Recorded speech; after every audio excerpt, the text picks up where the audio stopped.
Welcome to the Mental Path Podcast. I'm Dr. Gretchen Guevara. I'm a psychiatrist, coach, teacher, and I'm sharing personal self care habits here to really protect that mental toughness that I love protecting. My style is practical, science backed, and really designed for busy, driven people who don't have time for vague advice. People like myself. Around here, it's all about tools that actually work in real life.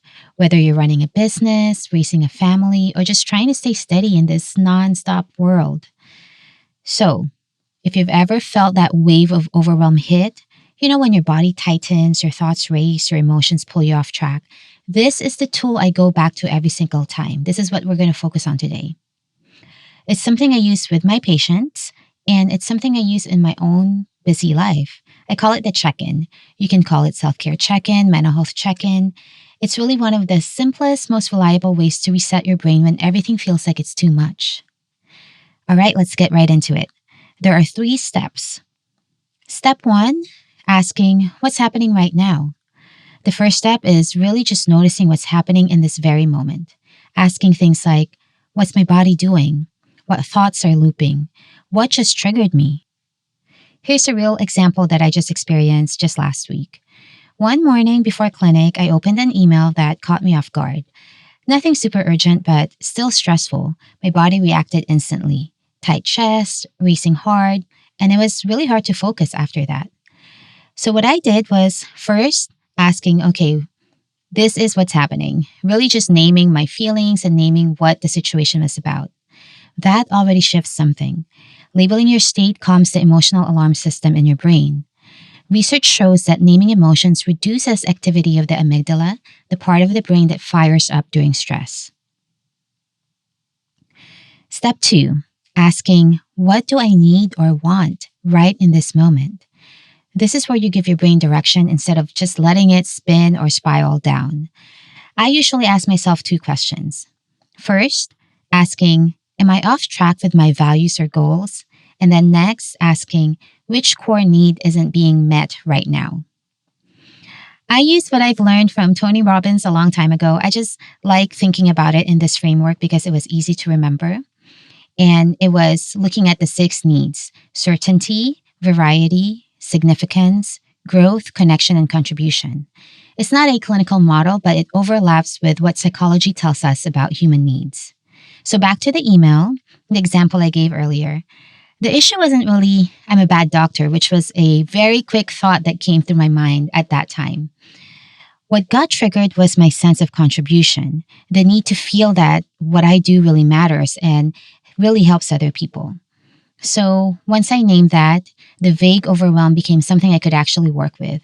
And I was able to think through the situation, and it actually really wasn't even a very big deal at all. It's just that during the first few minutes, because it was something unexpected, it just caught me off guard. And at that time, I didn't have to believe all the negative thoughts that came rushing in. Okay, last step, step number 3, asking the question, how do I get there? How do I get to the place of feeling better, the emotion that is better than what I'm feeling now? All right, now you know where you are and you know what's missing. The next step is giving your brain instructions to get to a better state. Because if you don't, your brain will just fall back into old defaults. Think of it like leaving a toddler or a young kid alone with markers without directions or some structure.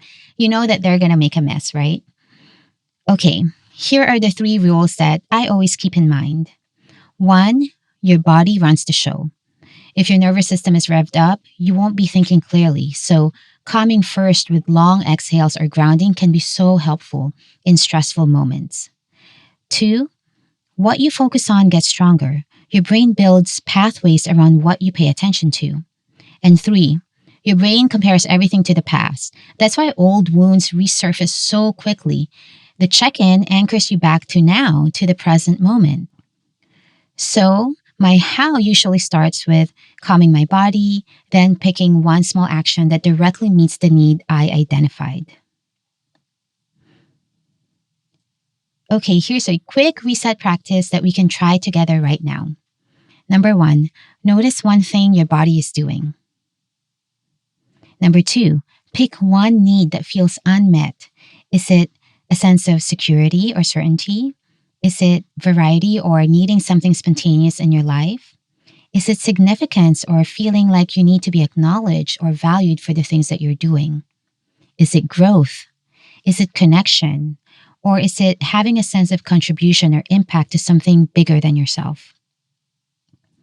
The number three, give yourself one clear instruction. For example, you might say, oh gosh, I need connection. So I'm going to text my friend back. Or you might say, I need growth.